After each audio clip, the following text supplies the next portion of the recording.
So hello good evening everyone, this is Mike sir here on the gravity platform. और आज हम लोग एक नए टॉपिक के साथ में आपके सामने हैं जिसका नाम है यूनियन एग्जीक्यूटिव। अभी प्रीवियसली हम लोग ने यूनियन लेजिस्लेचर के बारे में बात कर ली है। ये हम लोग सिविक्स के 1 शॉर्ट्स के अंदर फिर एक टॉपिक को चैप्टर वाइज कंप्लीट करते चल रहे हैं, जिसके अंदर नेक्स्ट चैप्टर आप लोग का क्या है, यूनियन एग्जीक्यूटिव। हम लोग ने यूनियन लेजिस्लेचर की बात की थी। यूनियन लेजिस्लेचर के अंदर हम लोग ने फॉर्म ऑफ पार्लियामेंट पढ़ा था। पार्लियामेंट में लोकसभा राज्यसभा के बारे में पढ़ा, उसकी फंक्शनिंग पढ़ी, टेन्योर वगैरह के बारे में पढ़ा था। आज सेम उसी कंडीशंस में हम लोग यूनियन एग्जीक्यूटिव को डिवाइड करके पढ़ने वाले हैं। यूनियन एग्जीक्यूटिव जो है वो एग्जीक्यूटिव बॉडी होती है, वो एग्जीक्यूटिव बॉडी जो लॉ को इम्प्लीमेंट करते हैं। लेजिस्लेचर की कल जब हम लोग ने बात करी थी वो लॉ मेकिंग बॉडी थी जिस पार्लियामेंट की हम लोग में बात कर रहे थे। आज यूनियन एग्जीक्यूटिव की बात करते हैं। तो यूनियन एग्जीक्यूटिव क्या है, जो क्या करते हैं, लॉ को इम्प्लीमेंट करने वाली बॉडी है, जिनके थ्रू कानून चल रहा है, कानून व्यवस्था देश के अंदर चलती है, वो यूनियन एग्जीक्यूटिव कहलाता है। Part of union executive president, vice president और आपके काउंसिल ऑफ मिनिस्टर्स, और जिसके अंदर पीएम जो होते हैं वो भी होते हैं। ठीक है, तो यूनियन एग्जीक्यूटिव के अंदर हम लोग 1 बाय 1 तमाम पोस्ट के बारे में पढ़ने वाले हैं, जिसके अंदर सबसे इंपॉर्टेंट पोस्ट हमारी सबसे पहली क्या है, वो है आपकी पोस्ट ऑफ द प्रेसिडेंट। ठीक है, तो प्रेसिडेंट की पोस्ट के बारे में हम लोग सबसे पहले पढ़ने वाले हैं। प्रेसिडेंट की पोस्ट क्या होती है। भारत का प्रेसिडेंट और यूएसए का प्रेसिडेंट क्या एक जैसे होते हैं या प्रेसिडेंट दोनों अलग अलग होते हैं? प्रेसिडेंट की वहाँ की पावर्स अलग हैं, यहाँ की पावर्स अलग हैं, किस तरीके से अलग है? तो अगर हम लोग यूएसए के प्रेसिडेंट की बात करें और भारत के प्रेसिडेंट की बात करें तो यूएसए के प्रेसिडेंट और इंडिया के प्रेसिडेंट के पावर्स और फंक्शनिंग्स अलग अलग होती हैं। वहाँ पे रियल एग्जीक्यूटिव होता है प्रेसिडेंट, जिसके हाथ में ओरिजिनल पावर्स होती हैं। भारत के अंदर ये नॉमिनल हेड होता है। प्रेसिडेंट कौन होता है? नॉमिनल हेड होता है, जिसके पास में नॉमिनल पावर्स होती हैं। और हमारे यहाँ रियल पावर किसके हाथ में होती है? रियल पावर्स होती है हमारे यहाँ पे प्राइम मिनिस्टर के पास में। तो हम लोग प्रेसिडेंट, प्राइम मिनिस्टर और काउंसिल ऑफ मिनिस्टर के बारे में इस चैप्टर के अंदर पढ़ने वाले हैं। आइए बिना देर करे शुरू करते हैं प्रेसिडेंट के बारे में। तो प्रेसिडेंट क्या है? कॉन्स्टिट्यूशनल हेड है इंडिया का। किसी भी कंट्री के अंदर एक कॉन्स्टिट्यूशनल हेड होता है। भारत के अंदर कॉन्स्टिट्यूशनल हेड की पोस्ट किसको दी गई है? प्रेसिडेंट को। ठीक है, तो कॉन्स्टिट्यूशन का हेड बोला जाता है, कॉन्स्टिट्यूशनल हेड बोला जाता है प्रेसिडेंट को भारत के अंदर। ठीक, वो क्या है? फर्स्ट सिटीजन ऑफ इंडिया कहलाता है। प्रेसिडेंट क्या है? First citizen of India. Prime minister को फर्स्ट सिटीजन इंडिया नहीं कहते हम लोग। भले तो रियल पावर जो होती है, एग्जीक्यूटिव पावर जो भी होती है, वो किसके हाथ में होती है? प्राइम मिनिस्टर के हाथ में होती है। लेकिन जो फर्स्ट सिटीजन ऑफ इंडिया होता है वो कौन होता है? वो प्रेसिडेंट ही होता है। ठीक है, एग्जीक्यूटिव पावर, हाँ जी, एग्जीक्यूटिव पावर जो भी होती है वो किसके हाथ में होती है? प्रेसिडेंट के हाथ में होती है, क्योंकि ये पावर को एग्जीक्यूट करने का काम करता है। प्राइम मिनिस्टर के हाथ में रियल पावर्स होती है और एग्जीक्यूटिव पावर किसके हाथ में होती है? वो प्रेसिडेंट के हाथ में होती है। तो एग्जीक्यूटिव पावर का हेड कौन होता है? प्रेसिडेंट होता है। नॉमिनल हेड स्टेट का कहलाता है। नॉमिनल हेड हम लोग ने बात की थी। नॉमिनल हेड क्यों कहलाता है? क्योंकि ये नॉमिनल का मतलब कि अगर किसी भी तरीके का कोई लॉ पास करना है और वो कानून को पार्लियामेंट के अंदर कुछ भी पास करना है, तो उसका सबसे पहले क्या करना पड़ेगा? या तो प्रेसिडेंट से परमिशन लेके उस कानून को आप पार्लियामेंट में डाल सकते हैं, या फिर जब वो कानून बनेगा तो उस पर अंतिम निर्णय देने का फैसला किसका होता है? वो प्रेसिडेंट का होता है। तो ये नॉमिनल हेड कहलाता है यहाँ का। एग्जीक्यूटिव पावर जो प्रेसिडेंट की होती है वो पूरी की पूरी काउंसिल ऑफ मिनिस्टर्स के थ्रू ही, उसी की एडवाइस पे ही चलाई जाती है। ठीक है, जो भी पावर्स होती है एग्जीक्यूटिव पावर प्रेसिडेंट की, वो किसकी एडवाइस पे होती है? वो काउंसिल ऑफ मिनिस्टर्स की एडवाइस पे होती है। अब काउंसिल ऑफ मिनिस्टर्स क्या होता है, इसके बारे में हम लोग अभी आगे चर्चा करने वाले हैं। ठीक है, तो प्रेसिडेंट की अगर क्वालिफिकेशन की बात करें कि प्रेसिडेंट की पोस्ट के लिए क्वालिफिकेशन क्या इसेंशियल है भारत के अंदर, कि भारत के अंदर अगर कोविंद जी प्रेसिडेंट हैं भारत के, तो उनको किस चीज़ की ज़रूरत है, क्या क्वालिफिकेशन उनके पास में होनी चाहिए? ठीक है, सबसे पहला क्वालिफिकेशन जो सबके लिए एप्लीकेबल होता है वो क्या है? He must be a citizen of India. पहली चीज़ तो वो सिटीजन ऑफ इंडिया होने चाहिए। दूसरी चीज़ क्या होनी चाहिए? वो एज ऑफ 35 ईयर्स, 35 साल की उम्र को कंप्लीट कर चुके हों। ठीक, तीसरी चीज़ ऑफिस ऑफ प्रॉफिट को किसी भी तरीके से होल्ड ना करते हों गवर्नमेंट ऑफ इंडिया के अंडर, ना ही स्टेट गवर्नमेंट के अंदर, ना ही किसी भी गवर्नमेंट बॉडीज़ के अंदर। ऑफिस ऑफ प्रॉफिट भी वो हेड ना करते हों। ठीक है, उसके बाद में हम लोग देखेंगे the person must be qualified for the election as the member of the House of the People. House of the People के लिए जो इलेक्शन के लिए एप्लीकेबल कैंडिडेट हो, ठीक है, जो जाके पार्लियामेंट के चुनाव को लड़ सके। तो वो उसके एप्लीकेबल अगर होंगे तब भी वो प्रेसिडेंट की पोस्ट के लिए यहाँ पे एप्लीकेबल होते हैं। ठीक है, वो मेंबर जो किसी भी पार्लियामेंट के हाउस का मेंबर ना हो, ना यूनियन लेजिस्लेचर का हो, ना हाउस ऑफ द लेजिस्लेचर का हो, ना ही किसी स्टेट असेंबली का पार्ट हो, वो पर्सन कौन हो सकता है? प्रेसिडेंट की पोस्ट के लिए क्वालिफिकेशन को अपने पास में रखता है। टेन्योर क्या होता है? टेन्योर तो बेसिकली 5 साल का होता है। प्रेसिडेंट के टेन्योर की अगर हम लोग बात करें 5 ईयर्स होता है। 5 साल बाद फिर से क्या होता है? प्रेसिडेंट की पोस्ट चेंज हो जाती है, जैसा कि अभी 2022 में होने वाला है। ठीक है, क्योंकि 2022 के अंदर क्या हो रहा है? जुलाई और अगस्त में फिर से प्रेसिडेंट के इलेक्शन होने वाले हैं, जिससे फिर से 5 साल कंप्लीट होके नए प्रेसिडेंट का चुनाव यहाँ पे होता है। ठीक है, तो प्रेसिडेंट की जो एज होती है, सॉरी जो टेन्योर होता है वो क्या होता है? 5 ईयर्स का होता है। अगर प्रेसिडेंट की पोस्ट वैकेंट होती है किसी भी रीज़न की वजह से, तो उसके पीछे कारण क्या क्या होते हैं, क्या क्या रीज़न है जिसकी वजह से प्रेसिडेंट की पोस्ट वैकेंट हो जाती है? पहली चीज़, या तो प्रेसिडेंट क्या करे? रिजिग्नेशन दे दे। जब प्रेसिडेंट रेजिग्नेशन दे देता है, किसको रेजिग्नेशन देता है प्रेसिडेंट? प्रेसिडेंट हमेशा अपना रेजिग्नेशन वाइस प्रेसिडेंट को देता है। ठीक है, तो प्रेसिडेंट जब रेजिग्नेशन दे दे अपने आप स्वयं इच्छा से अपनी, तो क्या होता है? उसकी पोस्ट वैकेंट हो जाती है। दूसरी चीज़, अगर अनफॉर्चुनेटली क्या हो, डेथ हो जाए प्रेसिडेंट की किसी भी इंसिडेंट में या नेचुरल, ठीक है, तो क्या होगा? प्रेसिडेंट की पोस्ट वहां पे वैकेंट हो जाएगी। तीसरी चीज क्या है? अगर इम्पीचमेंट का प्रोसेस चल जाए प्रेसिडेंट के ऊपर, जब प्रेसिडेंट के ऊपर कोई इम्पीचमेंट का प्रोसेस चल जाता है, जैसे इम्पीचमेंट की चर्चा कल भी हम लोग ने लेजिस्लेचर वाले पोर्शन में की थी, तो इम्पीचमेंट का जो प्रोसेस अगर चल जाए प्रेसिडेंट के ऊपर, तब भी प्रेसिडेंट की पोस्ट क्या होती है? वैकेंट हो जाती है। ठीक है, और प्रेसिडेंट की पोस्ट जो होती है वैकेंट होने के पीछे और भी कई सारे रीज़न होते हैं। वो रीज़न बेसिकली जो रीज़न है, इन बेसिक रीजंस की हम लोग बात करते हैं कि ये क्या क्या रीज़न हो सकते हैं। ठीक है, तो इसके बाद में इलेक्शन ऑफ प्रेसिडेंट की बात कर लेते हैं। इलेक्शन ऑफ प्रेसिडेंट किस तरीके से होता है, प्रेसिडेंट को इलेक्ट किस तरीके से किया जाता है? पहली चीज़ तो याद रखना कि यहाँ पे इनडायरेक्ट इलेक्शन होता है। यहाँ पे आपको जाके वोट नहीं करना है या आप अपने घर से जाएंगे और प्रेसिडेंट का चुनाव करेंगे, नहीं। यहाँ पे इनडायरेक्ट इलेक्शन होता है, जो कि मेंबर्स ऑफ पार्लियामेंट जो भी होते हैं, लोकसभा, राज्यसभा और स्टेट असेंबलीज के जो भी इलेक्टेड मेंबर्स होते हैं, वो इलेक्टेड मेंबर्स आके चुनते हैं प्रेसिडेंट को। ठीक है, आपने उनको चुना, वो जाके प्रेसिडेंट को यहाँ पे चुनते हैं। ठीक है, तो ये डायरेक्टली इलेक्टेड पीपल के द्वारा होता नहीं है, इनडायरेक्टली होता है। इसलिए हम लोग क्या बोलते हैं इनको? ये प्रोपोर्शनल रिप्रेजेंटेशन के थ्रू सेलेक्ट होते हैं। जैसे सिंगल ट्रांसफरेबल वोट सिस्टम की बात की थी हम लोग ने, उसी तरीके से ये भी इनका भी इलेक्शन होता है। ये भी प्रोपोर्शनल रिप्रेजेंटेशन के थ्रू ही इलेक्ट होके आते हैं। ठीक है, तो ये मेथड क्या कहलाता है? इसी मेथड को हम लोग सिंगल ट्रांसफरेबल वोटिंग सिस्टम कहलाते हैं। ठीक है, अब ये जो इलेक्ट किए जाते हैं, ये इलेक्टोरल कॉलेज के थ्रू इलेक्ट किए जाते हैं। इलेक्टोरल कॉलेज क्या होता है? इलेक्टोरल कॉलेज वही होता है जो मेंबर्स होते हैं पार्लियामेंट के, जो लोकसभा के बताया मैंने, राज्यसभा के बताया, आपके लेजिस्लेटिव असेंबलीज और लेजिस्लेटिव काउंसिल्स के, ये तमाम असेंबलीज के जो भी मेंबर्स होते हैं, इनका एक इलेक्टोरल कॉलेज बनता है, जो इलेक्ट करते हैं अपनी अपनी असेंबली से, अपनी अपनी कॉन्स्टिट्यूंसी से निकल के कि प्रेसिडेंट किसको बनाना है, और उसके लिए वोट किए जाते हैं। ठीक है, तो इलेक्शन ऑफ द प्रेसिडेंट बहुत आसान है। इस तरीके से इलेक्शन ऑफ द प्रेसिडेंट होता है। Powers and functions of the president की बात करें, पावर्स एंड फंक्शंस को इस चार्ट के थ्रू हम लोग समझ सकते हैं। पहली पावर जो प्रेसिडेंट के पास में होती है वो होती है एडमिनिस्ट्रेटिव पावर। ठीक है, एडमिनिस्ट्रेटिव पावर वो पावर होती है जब एडमिनिस्ट्रेशन प्रेसिडेंट के हाथों में हो। मतलब अभी क्या बोला हमने? एग्जीक्यूटिव हेड होता है। ठीक है, एग्जीक्यूटिव हेड होता है सोसाइटी का, तो एग्जीक्यूट करता है पावर को, और जो भी एग्जीक्यूट करे पावर को, उसके हाथ में एडमिनिस्ट्रेटिव पावर्स होती हैं। ठीक है, तो एडमिनिस्ट्रेशन को भी चला सकता है प्रेसिडेंट, तो उसके हाथ में एडमिनिस्ट्रेटिव पावर्स होती हैं। लेजिस्लेचर पावर्स भी इसके हाथ में होती हैं। किस तरीके से? कि अगर कहीं पे नीड पड़ी किसी भी कानून में सुधार की, या कोई भी अपनी तरफ से कानून में सजेशन देने की बात पड़ी अगर आई, और कानून बनाने की भी बात आई, तो उस कंडीशन में प्रेसिडेंट के पास में कुछ केसेस में ये पावर होती है कि वो लेजिस्लेचर पावर्स को क्या कर सकता है? वहां पे इंप्लीमेंट करा सकता है, और उनके ऊपर अपनी राय भी दे सकता है, उस कानून को पास भी करा सकता है। ठीक है, तो लेजिस्लेचर पावर्स भी इसके हाथ में होती है।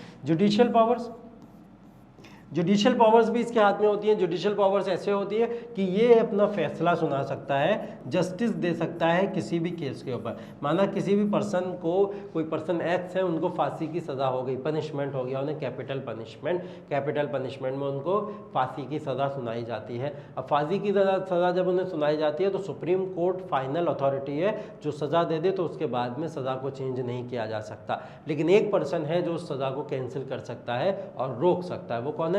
प्रेसिडेंट। तो प्रेसिडेंट चाहे तो अपनी जुडिशियल पावर्स को यूज करके उस पर्सन की क्या कर सकता है? बेल दिला सकता है और उसके ऊपर से फांसी की सजा को हटा सकता है। ठीक है, तो ये जुडिशियल पावर्स प्रेसिडेंट के हाथों में होती हैं। मिलिट्री पावर्स तो ऑफ कोर्स इसके हाथ में होती है, क्योंकि इसको बोला जाता है head of the defence.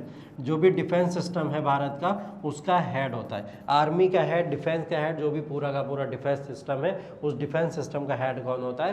Bharat का प्रेसिडेंट। ठीक है, भारत का राष्ट्रपति या भारत का प्रेसिडेंट उसका हेड होता है। डिप्लोमेटिक पावर्स, किसी भी कंट्री के साथ में कैसे रिलेशंस रखने हैं, किस तरीके के कैसे उनके साथ में संबंध रखने हैं, उनका भी प्रेसिडेंट का बहुत बड़ा रोल होता है उन सारे कंडीशंस के अंदर भी। तो डिप्लोमेटिक रिलेशंस को दूसरी कंट्री के साथ में रखना, वो भी किसकी पावर होती है? प्रेसिडेंट के हाथ में ये पावर भी होती है। इमरजेंसी पावर्स, इमरजेंसी को डिक्लेयर करना प्रेसिडेंट के हाथ की पावर है। प्रेसिडेंट इमरजेंसी को डिक्लेयर करता है जब भी किसी भी स्टेट में या सेंटर में इमरजेंसी को लागू करना होता है, तो यहाँ पे प्रेसिडेंट का एसेंट बहुत ज़रूरी होता है और वो प्रेसिडेंट ही इमरजेंसी को डिक्लेयर करता है। ठीक है, फाइनेंशियल पावर्स भी किसके हाथ में होती हैं? वो प्रेसिडेंट के हाथों में होती हैं। कुछ केसेस के अंदर जो फाइनेंशियल एक्सपेंडिचर है, किसी भी तरीके का सेना पे खर्चा हो जाए या किसी भी तरीके का कोई भी एक्सपेंडिचर हो जाए, उसके अंदर प्रेसिडेंट जो होता है अपना रोल बहुत बखूबी प्ले करता है यहाँ पे। तो powers and functions of the president में एडमिनिस्ट्रेटिव पावर्स भी होती हैं, लेजिस्लेटिव पावर्स भी होती हैं और जुडिशियल पावर्स भी होती हैं, military powers, diplomatic powers, emergency powers और फाइनेंशियल पावर्स। ये तमाम तरीके की पावर्स प्रेसिडेंट अपने पास में होल्ड करके रखता है। ठीक है, रोल ऑफ द प्रेसिडेंट देख लें। अगर प्रेसिडेंट है किसी भी कंट्री के अंदर तो वो क्या रोल प्ले करता है? खास करके इंडिया की कंट्री की बात करें अगर हम लोग, तो इंडिया के अंदर प्रेसिडेंट क्या रोल प्ले करता है? पहली चीज तो हमने क्या बताया था? कॉन्स्टिट्यूशनल हेड होता है, कॉन्स्टिट्यूशन को प्रोटेक्ट करने वाला होता है, कॉन्स्टिट्यूशन का हेड कहलाता है कौन? President of India. ठीक है, वैसे तो protector of the constitution Supreme Court भी है, लेकिन हेड ऑफ द कॉन्स्टिट्यूशन कौन कहलाता है? वो प्रेसिडेंट कहलाता है। सर्वोपरि है क्योंकि देश के अंदर और फर्स्ट सिटीजन ऑफ इंडिया भी है, इसलिए हम लोग इसको कॉन्स्टिट्यूशनल हेड कहते हैं। ठीक है, administration on advice of the prime minister. ये जो भी एडमिनिस्ट्रेशन, अभी एडमिनिस्ट्रेटिव पावर की हम लोग ने बात करी थी, तो जो भी एडमिनिस्ट्रेटिव पावर को प्रेसिडेंट ओन करता है, वो किसकी एडवाइस पे ओन करता है? वो प्राइम मिनिस्टर की एडवाइस पे उसको ओन करता है। रिकंसिडरेशन भी इसके पास में एक पावर होती है कि अगर कोई फैसला प्रेसिडेंट ने ले लिया है तो उसके ऊपर वो विचार कर सकता है दोबारा अपने फैसले को चेंज करने के लिए। तो रिकंसिडरेशन की पावर भी जो होती है वो प्रेसिडेंट के पास में यहाँ पे होती है। तो रिकंसिडरेशन की पावर को भी हम लोग यहाँ पे देख के रखते हैं। पॉकेट वीटो की बात अगर हम लोग करें तो पॉकेट वीटो क्या होता है? पॉकेट वीटो वो होता है जब किसी कानून को, ठीक है, या किसी भी तरीके के कोई बिल को पार्लियामेंट के अंदर पास किया जाता है, तो उस पार्लियामेंट के अंदर पास किए गए बिल के अंदर जो प्रेसिडेंट होता है, प्रेसिडेंट के पास में एक्सेंट के लिए या उसकी कंफर्मेशन के लिए वो बिल उसके पास में जाता है। तो प्रेसिडेंट के पास में ये पावर होती है कि वो उस बिल को अपने पास में होल्ड करके रख सकता है। कुछ बिल को तो वो असीमित समय के लिए भी रख सकता है और कुछ बिल को सीमित समय के लिए रख सकता है। तो जो बिल को वो अपने पास में रख लेता है होल्ड करके, वही क्या कहलाती हैं? उसकी पॉकेट वीटो पावर्स कहलाती हैं, जिसके थ्रू वो चाहे तो उस बिल को कैंसिल भी कर सकता है।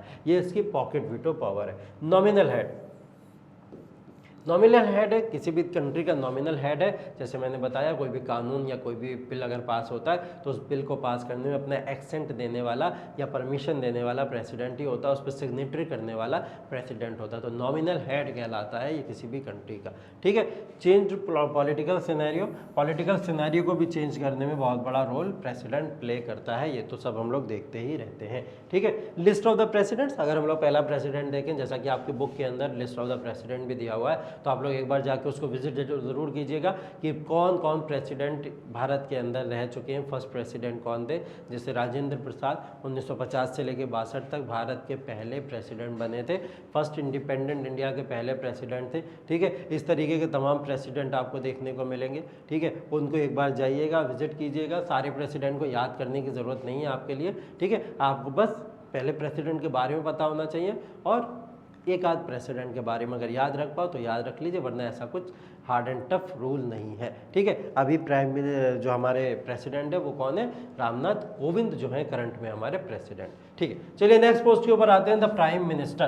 पीएम की बात करते हैं, the prime minister, the great prime minister. क्यों द ग्रेट प्राइम मिनिस्टर बोल रहे हैं, क्योंकि जितनी भी रियल और एग्जीक्यूटिव पावर के बाद जितनी भी रियल पावर्स होती हैं, ठीक है, वो रियल पावर और रियल अथॉरिटी जो ओन करता है अपने पास में, वो कौन होता है, प्राइम मिनिस्टर होता है। प्राइम मिनिस्टर क्या होता है, प्राइम मिनिस्टर हेड होता है काउंसिल ऑफ मिनिस्टर्स का, काउंसिल ऑफ मिनिस्टर्स का हेड होता है। ये तमाम प्राइम मिनिस्टर की लिस्ट हम लोग देख सकते हैं। करंट में हमारे प्राइम मिनिस्टर नरेंद्र मोदी जी हैं। ठीक है, तो इसके आगे की बात करें हम लोग, prime minister head of the government होता है, जैसा कि हम लोग ने पढ़ा था अभी, और प्रेसिडेंट को हमने क्या पढ़ा था, हेड ऑफ द स्टेट होता है। तो प्राइम मिनिस्टर कौन कहलाएगा, head of the government. Government को हेड करने वाला क्या कहलाएगा, वो प्राइम मिनिस्टर होता है। स्टेट को हेड करने वाला कौन कहलाता है, प्रेसिडेंट कहलाता है। He is the real executive authority. Real executive authority किसके हाथ में होती है, वो प्राइम मिनिस्टर के हाथ में होती है। प्राइम मिनिस्टर को अपॉइंट कौन करता है, प्राइम मिनिस्टर को अपॉइंट करने वाला प्रेसिडेंट ही होते हैं। ठीक है, तो प्राइम मिनिस्टर को अपॉइंट करने वाले प्रेसिडेंट होते हैं। मिनिस्टर्स जो भी होते हैं वो पूरे के पूरे जो भी अपॉइंट किए जाते हैं वो भी प्रेसिडेंट के द्वारा अपॉइंट किए जाते हैं, लेकिन किसके सजेशन पे, प्राइम मिनिस्टर के सजेशन पे। जो भी पार्लियामेंट के अंदर मिनिस्टर्स को अपॉइंट किया जाएगा वो प्रेसिडेंट अपॉइंट करेगा, किसके सजेशन से, प्राइम मिनिस्टर के सजेशन से ही अपॉइंट करेगा। ठीक है, और जो काउंसिल ऑफ मिनिस्टर्स है, काउंसिल ऑफ मिनिस्टर्स पूरी की पूरी जो होती है वो काउंसिल ऑफ मिनिस्टर्स, कई सारे मिनिस्टर्स की एक काउंसिल होती है, कमेटी होती है, बहुत सारे मिनिस्टर्स उसके पार्ट होते हैं। ठीक है, तो उनकी जो पूरी की पूरी मिनिस्ट्री होती है, काउंसिल ऑफ मिनिस्टर्स होती है, वो अपना ऑफिस होल्ड करते हैं under the pleasure of the prime minister. ऐसा क्यों, ऐसा इसलिए कि अगर प्राइम मिनिस्टर ने रिजाइन कर दिया,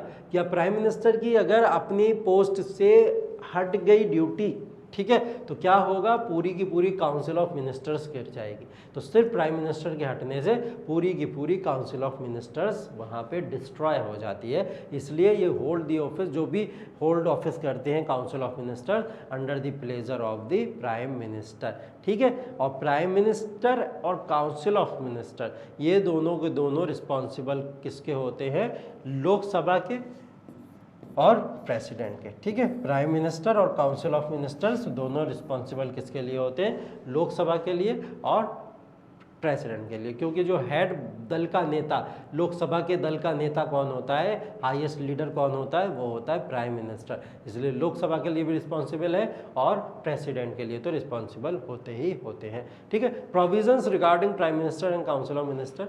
काउंसिल ऑफ मिनिस्टर और प्राइम मिनिस्टर के रिलेटेड अगर हम लोग प्रोविजंस की बात करें, वो प्रोविजंस क्या क्या हैं। ठीक है, बोला क्या गया है, बोला गया है कि यहाँ पे एक प्राइम मिनिस्टर होना चाहिए और काउंसिल ऑफ मिनिस्टर्स होनी चाहिए। क्यों होना चाहिए, एक प्राइम मिनिस्टर होना चाहिए और काउंसिल ऑफ मिनिस्टर्स भी होना चाहिए। क्यों, to assist the president of India. President को हेल्प करने के लिए किसी भी एक कंट्री में प्राइम मिनिस्टर होना चाहिए और काउंसिल ऑफ मिनिस्टर्स होना चाहिए। ठीक है, दूसरा, the president shall administer the oath of secrecy to the ministers. President जो है वो एक ओथ लेगा, सीक्रेसी की ओथ लेता है मिनिस्टर्स के लिए, और मिनिस्टर्स क्या करते हैं, प्रेसिडेंट के सामने सीक्रेसी की ओथ लेते हैं। ठीक है, तो सीक्रेसी की ओथ को लेना भी कहीं ना कहीं एक ड्यूटी होती है, क्योंकि सीक्रेसी की ओथ लेना एक ड्यूटी है यहाँ पे स्टेट के अंदर। आप ओपनली जो है ना उस ओथ को या जो भी आप करने जा रहे हैं उसको देश की सिक्योरिटी के लिए दूसरे लोगों के सामने बयान नहीं कर सकते। ठीक है, तो एक सीक्रेसी की ओथ लेना भी जरूरी है। Total number of ministers including the prime minister shall not exceed 15% of the strength of the Lok Sabha. Total number of member of the ministers जो भी काउंसिल ऑफ मिनिस्टर्स में होंगे इंक्लूडिंग द प्राइम मिनिस्टर, वो 15% से ज़्यादा नहीं होने चाहिए लोकसभा की स्ट्रेंथ के।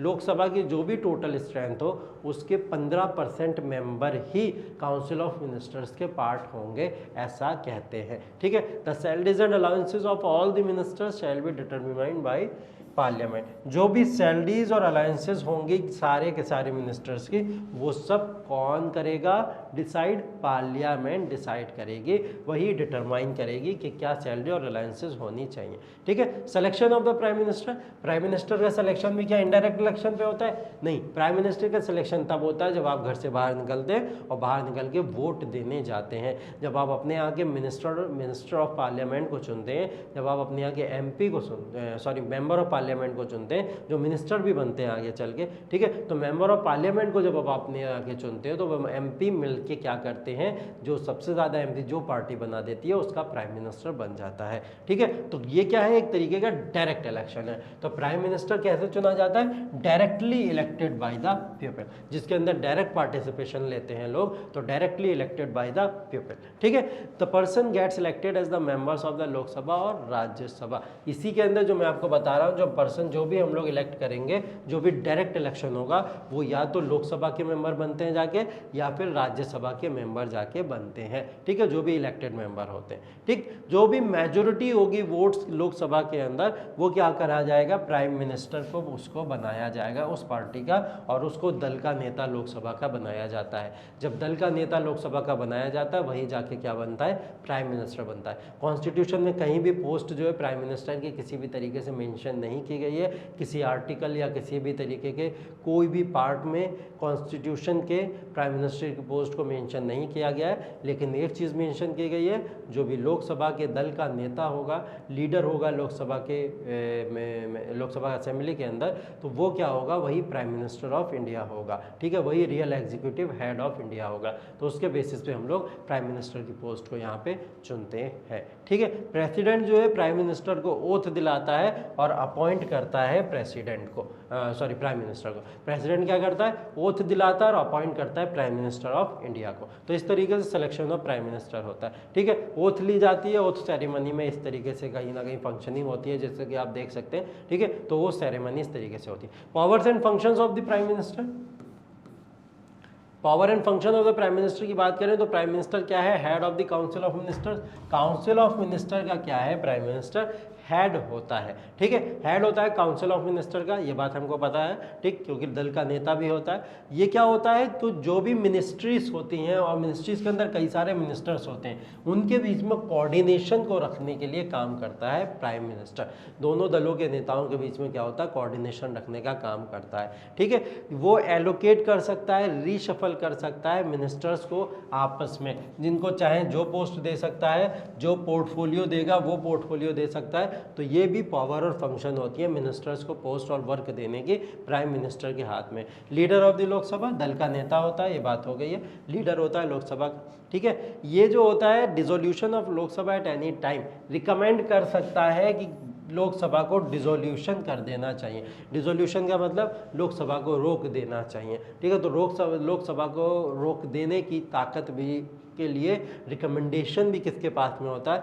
वो प्राइम मिनिस्टर्स के ही हाथों में होता है। तो प्राइम मिनिस्टर के हाथ में ये पावर भी होती है। ठीक है, ये जो होता है सेशन जो होते हैं पार्लियामेंट के, उन सेशन में जो एडवाइस दे सकता है, वो एडवाइस उनकी सम्मनिंग के बारे में, प्रोरोगिंग के बारे में। जैसा कि हम लोग ने बात की थी सम्मन की, जब पार्लियामेंट के अंदर जब सम्मनिंग की जाती है या क्या करा जाता है, प्रोरोगिंग की जाती है, अगर उसका मतलब ये होता है कि डिसमिस कर दिया जाए। ठीक है, जब एंड कर दिया जाए पार्लियामेंट के सेशन को, तो ये पार्लियामेंट के सेशन को कब एंड करना है, कब स्टार्ट करना है, कब पार्लियामेंट के सेशन को वापस से शुरू करना है, कितने टाइम के लिए ऐड करना है, कितने टाइम के लिए हम लोग इसको चला सकते हैं, इसके बारे में एडवाइस देने का अधिकार भी किसके पास में होता है, वो प्राइम मिनिस्टर के पास में होता है। प्राइम मिनिस्टर जो होता है वो आर्किटेक्ट होता है फॉरेन पॉलिसीज़ का। फॉरेन पॉलिसीज़ जो भी होती हैं, बनती हैं कि हमारे रिलेशन किस कंट्री के साथ में किस तरीके के हैं, उनको आर्किटेक्ट करने वाला भी कौन होता है, मेन जो फंक्शनिंग किसकी होती है, वो किसकी होती है, प्राइम मिनिस्टर की यहाँ पे मेन फंक्शनिंग होती है। ठीक है, प्राइम मिनिस्टर जो होता है planning commission and development council का चेयरमैन होता है। प्लानिंग कमीशन जिसको आज के समय में हम लोग नीति आयोग के नाम से जानते हैं, ठीक है, नीति आयोग के नाम से जानते हैं, बाद में प्लानिंग कमीशन को चेंज करके नीति आयोग कर दिया गया था। तो नीति आयोग और तमाम तरीके की जो भी डेवलपमेंट काउंसिल है उनका हेड होता है कौन?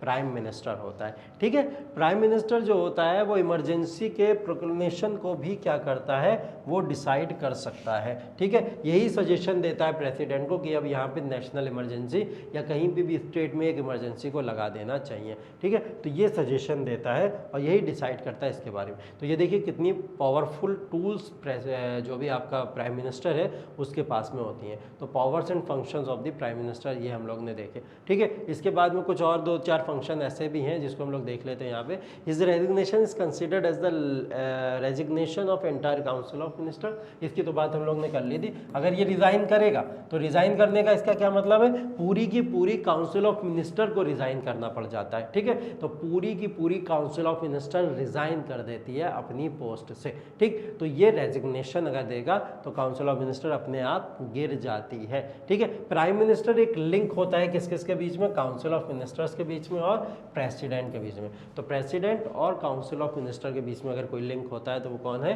प्राइम मिनिस्टर होता है। ठीक है, ये प्रेसिडेंट को क्या करता है? एडवाइस भी देता है कि कई सारी जो अपॉइंटमेंट्स होती हैं, अपॉइंटमेंट्स किस तरीके की? वो अपॉइंटमेंट्स जैसे कि इंपॉर्टेंट ऑफिशियल्स होते हैं, जो अटॉर्नी जनरल होता है, गवर्नमेंट का अटॉर्नी जनरल होता है। ठीक है, कैग होता है। ठीक है, कंट्रोलर एडवोकेट जनरल जिसको हम लोग कहते हैं, ऑडिटर जनरल ऑफ इंडिया होता है, मेंबर्स ऑफ यूपीएससी होते हैं, यूनियन पब्लिक सर्विस कमीशन के जो भी मेंबर्स होते हैं, इन सब की पोस्ट के बारे में, इनके अपॉइंटमेंट के बारे में प्रेसिडेंट को सलाह दे सकता है, एडवाइस दे सकता है कि आप किसको चुनिए और किसको ना चुनिए इन पोस्ट के लिए। क्योंकि इन पोस्ट को चुनने के लिए अधिकार किसके पास में है? प्रेसिडेंट के पास में, लेकिन इनको एडवाइस दे सकता है प्राइम मिनिस्टर, और प्राइम मिनिस्टर की एडवाइस को मानते हुए प्रेसिडेंट बहुत हद तक काम भी करते हैं। ठीक है, तो ये इस तरीके से कहलाते हैं। ठीक है, प्राइम मिनिस्टर जो होता है पॉलिटिकल हेड भी होता है सारी सर्विसेज का, जो भी सर्विसेज होती हैं उन सर्विसेज का पॉलिटिकल हेड भी प्राइम मिनिस्टर को कहलाया जाता है। अब प्राइम मिनिस्टर जो है हमारे यहाँ के बहुत सारे मेटाफर्स यूज होते हैं इनके लिए। वो मेटाफर्स क्या क्या होते हैं? वो मेटाफर्स आप देख सकते हैं, moon among the stars, among the stars हम इसको मून कहते हैं। ठीक है, the steering of the car को चलाने वाला स्टीयरिंग पूरा का पूरा किसके हाथ में? प्राइम मिनिस्टर के हाथ में होता है। जो कंट्री है उसको कार बोल सकते हैं हम लोग। ठीक है, और कंट्री को चलाने के स्टीयरिंग किसके हाथ में? प्राइम मिनिस्टर के। The sun among the stars, जैसे कि मून अमंग द स्टार्स है वैसे सन अमंग द स्टार्स भी यही कहलाता है। The centre of the universe, universe का सेंटर भी प्राइम मिनिस्टर कहलाता है। तो ऐसे ऐसे मेटाफर्स भी हम लोग देखते हैं प्राइम मिनिस्टर के लिए यूज़ होते हैं। ये तमाम प्राइम मिनिस्टर भारत के रह चुके हैं अभी तक। इन तमाम प्राइम मिनिस्टर के बारे में डिटेल में आपके बुक के अंदर दिया हुआ है। आप लोग इसको जाएंगे, विजिट करेंगे कि कौन कौन से प्राइम मिनिस्टर अभी तक भारत के रह चुके हैं, सबसे ज़्यादा कौन प्राइम मिनिस्टर रहा है भारत का, और सबसे कम समय के लिए भारत का प्राइम मिनिस्टर कौन रहा है। ठीक है, तो इसके बारे में थोड़ा बहुत नॉलेज आपको होना ज़रूरी, एसेंशियल होता है। ठीक है, करंट प्राइम मिनिस्टर हमारे के मिस्टर नरेंद्र मोदी जी हैं, जो सेकंड टर्म में 2019 के अंदर वापस से चुने गए थे प्राइम मिनिस्टर ऑफ इंडिया, और करंट अभी तक 2022 तक वो अपनी पोस्ट पे है। ठीक है, चलिए ये प्राइम मिनिस्टर हैं। तमाम प्राइम मिनिस्टर के बारे में आप लोग देख ही लेंगे जाके। ठीक है, इनके बारे में पढ़िए। Council of ministers, council of ministers की एक नई पोस्ट, काउंसिल ऑफ मिनिस्टर्स के बारे में हम लोग बात कर रहे हैं। जिस काउंसिल ऑफ मिनिस्टर्स का बार बार नाम आ रहा था वो काउंसिल ऑफ मिनिस्टर्स कौन से होते हैं? ठीक है, कौन कौन है काउंसिल ऑफ मिनिस्टर्स का पार्ट? ठीक है, तो काउंसिल ऑफ मिनिस्टर्स के बारे में थोड़ा बहुत जान लेते हैं। मैंने बोला ना कि हेड होते हैं प्राइम मिनिस्टर और तमाम इसके अंदर जो होते हैं मेंबर्स होते हैं। ठीक है, तो उनकी बात कर लेते हैं। इंट्रोडक्शन में देखिए, अगर काउंसिल ऑफ मिनिस्टर जो होती है हेड किसके द्वारा करी जाती है? प्राइम मिनिस्टर के द्वारा करी जाती है, क्योंकि प्राइम मिनिस्टर क्या है? रियल एग्जीक्यूटिव अथॉरिटी है हमारे एडमिनिस्ट्रेटिव सिस्टम के अंदर। तो काउंसिल ऑफ मिनिस्टर सबसे पहली चीज कौन हेड करता है? वो हेड करते हैं प्राइम मिनिस्टर ऑफ इंडिया। ठीक है, इसको 3 पार्ट में डिवाइड किया जाता है काउंसिल ऑफ मिनिस्टर्स को। पहले होते हैं कैबिनेट मिनिस्टर्स, जो कैबिनेट के द्वारा बनाए जाते हैं। दूसरे होते हैं ministers of the state, state से जो मिनिस्टर इलेक्ट होके आते हैं वो मिनिस्टर ऑफ द स्टेट होते हैं। और तीसरे होते हैं minister of the state with independent charge, वो मिनिस्टर्स जो इंडिपेंडेंट चार्ज के साथ में, जिसको हम लोग स्वतंत्र प्रभार बोलते हैं। ठीक है, तो इंडिपेंडेंट चार्ज के साथ में जो मिनिस्टर बनाए जाते हैं। तो काउंसिल ऑफ मिनिस्टर्स इन 3 लोगों से मिला के बनती है, cabinet minister, minister of the state और minister of state with independent charge. ठीक है। तो ये सारे के सारे लोग मिला के काउंसिल ऑफ मिनिस्टर्स को बनाते हैं। और काउंसिल ऑफ मिनिस्टर क्यों बनाई जाती है? ये बनाई जाती है प्राइम मिनिस्टर की हेल्प करने के लिए या प्राइम मिनिस्टर को असिस्ट करने के लिए, जिससे कि जितने भी इम्पॉर्टेंट डिसीजंस हैं या जो भी पॉलिसीज़ हैं आगे जो इंडिया के लिए या भारत की अपलिफ्टमेंट या ग्रोथ के लिए काम कर सकती हैं, उनके लिए एक डिसीजन कैसे लिया जाए, उनको किस तरीके से संभाला जाए, कैसे लोगों तक पहुंचाया जाए, जिससे लोगों का वेलफेयर भी हो सके और कंट्री भी साथ साथ में ग्रो करती रहे। ठीक है, तो उन सबको लेके डिसीजंस क्रिएट किए जाते हैं किसके द्वारा? काउंसिल ऑफ मिनिस्टर्स के द्वारा। ठीक है, तो ये इंट्रोडक्शन है काउंसिल ऑफ मिनिस्टर्स का। काउंसिल ऑफ मिनिस्टर जो होती है, काउंसिल ऑफ मिनिस्टर जो होती है वो आपकी बहुत सारे लोगों की मेंबर की कमेटी बनती है, बहुत सारे मेंबर की कमेटी बनती है। ये आपको ओल्ड काउंसिल ऑफ मिनिस्टर दिख रही होगी यहाँ पे, पुरानी 2014 की काउंसिल ऑफ मिनिस्टर थी। ठीक है, या 2019 की काउंसिल ऑफ मिनिस्टर चेंज हो चुकी है। हम लोग देखिए अगर तो 60 से 70 मेंबर्स होते हैं काउंसिल ऑफ मिनिस्टर के अंदर लगभग। ठीक है, जैसा कि हम लोग ने बात करी थी कि 15% मेंबर्स होने चाहिए, तो 60 से 70 मेंबर्स होते हैं काउंसिल ऑफ मिनिस्टर के अंदर। ठीक है, तो ये एक बॉडी ऐसी है जिसके अंदर 60 से 70 मेंबर हों। ठीक है, it does not meet as a body to transact government business. ये ऐसी तरीके की बॉडी नहीं है कि गवर्नमेंट बिजनेस को पूरी तरीके से देखते हो, बिजनेस वगैरह से गवर्नमेंट का काम नहीं है। जो पॉलिसीज या जो भी एक्शंस लिए जा रहे हैं गवर्नमेंट के, उससे रिलेटेड ये बॉडी है, उसके थ्रू काम करती है। ठीक है, इसके कोई भी कलेक्टिव फंक्शन नहीं है। कलेक्टिव फंक्शंस की बात मतलब ऐसा नहीं है कि सारे के सारे लोग कलेक्ट होकर एक ही किसी भी तरीके की बात करें। ठीक है, सबकी अलग अलग विचारधाराएं हो सकती हैं, प्राइम मिनिस्टर अंतिम अथॉरिटी होगा जो इसके ऊपर डिसीजन देता है। ठीक है, तो कलेक्टिव फंक्शंस के काम भी इसको करना ना करना इनकी चॉइस होती है। ठीक है, council of minister has wasted with all powers but in theory. Council of minister के पास में हैं तो सारी पावर्स, लेकिन सिर्फ और सिर्फ थ्योरेटिकल पावर इनके पास में। ठीक है, क्योंकि रियल पावर तो कौन ले जाते हैं? वो रियल पावर तो प्राइम मिनिस्टर ले जाते हैं, क्योंकि रियल पावर इनके हाथ में, डिसीजन अंतिम इन्हीं को देना है, अंतिम फैसला इन्हीं को सुनाना है। ठीक है, तो रियल पावर कौन लेके चले जाते हैं? वो तो प्राइम मिनिस्टर साहब लेके चले जाते हैं। ठीक है, तो ये सिर्फ थ्योरी में देखते हैं कि हमारे पास में काउंसिल ऑफ मिनिस्टर के पास में बहुत सारी पावर है। ठीक है, इसके जो डिसीजंस होते हैं या जो भी फंक्शंस होते हैं वो कैबिनेट के द्वारा डिटरमाइन किए जाते हैं। ठीक है, कैबिनेट भी होती है, जैसे काउंसिल ऑफ मिनिस्टर्स के बाद में कैबिनेट भी बनता है पूरा का पूरा।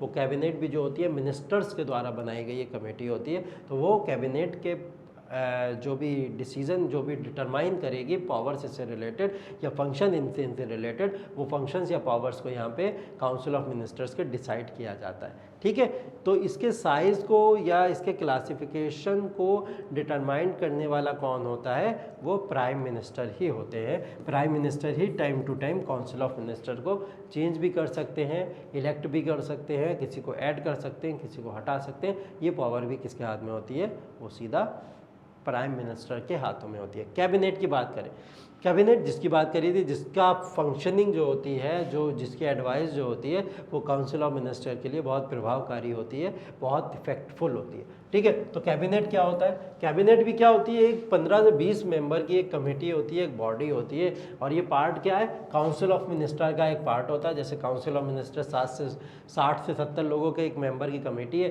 वैसे ही कैबिनेट क्या है? कैबिनेट 15 से 20 मेंबर्स की एक कमेटी होती है। ठीक है, 15 से 20 मेंबर की एक कमेटी होती है काउंसिल ऑफ मिनिस्टर, जिसको हम लोग कहते हैं काउंसिल ऑफ मिनिस्टर का एक पार्ट कहते हैं, जिसको हम लोग कैबिनेट को। ठीक है, कैबिनेट जो होती है वो फ्रीक्वेंटली मीट करती रहती है, इनकी मीटिंग होती रहती है लगातार। डिसीजन किसके?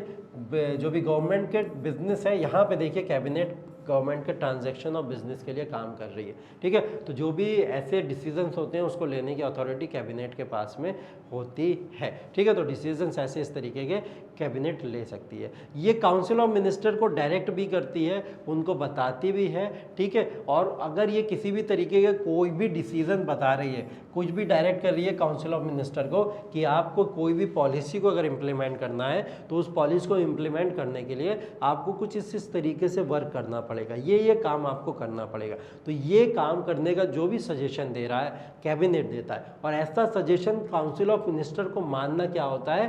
कंपलसरी होता है, उसके लिए क्या हो जाता है, ये बाउंडिंग हो जाता है, कह सकते हैं हम लोग बाइंडिंग हो जाता है all the ministers and also implements them, और उनके ऊपर ये बाइंडिंग हो जाता है जिससे वो उसको इम्प्लीमेंट भी करेंगे। ठीक है, तो जब कैबिनेट काउंसिल ऑफ मिनिस्टर को कोई सजेशन देगा तो उसके लिए ये बाइंडिंग होगा कि वो उसके डिसीजंस को माने, इसलिए सबसे इंपॉर्टेंट कमेटी कैबिनेट हो जाती है। ठीक है, तो कैबिनेट जब हो जाती है तो इसकी जो होती है कलेक्टिव रिस्पॉन्सिबिलिटी भी होती है कहीं ना कहीं। ठीक है, तो lower house of the parliament, lower house of the parliament किसको कहते हैं हम लोग, लोकसभा।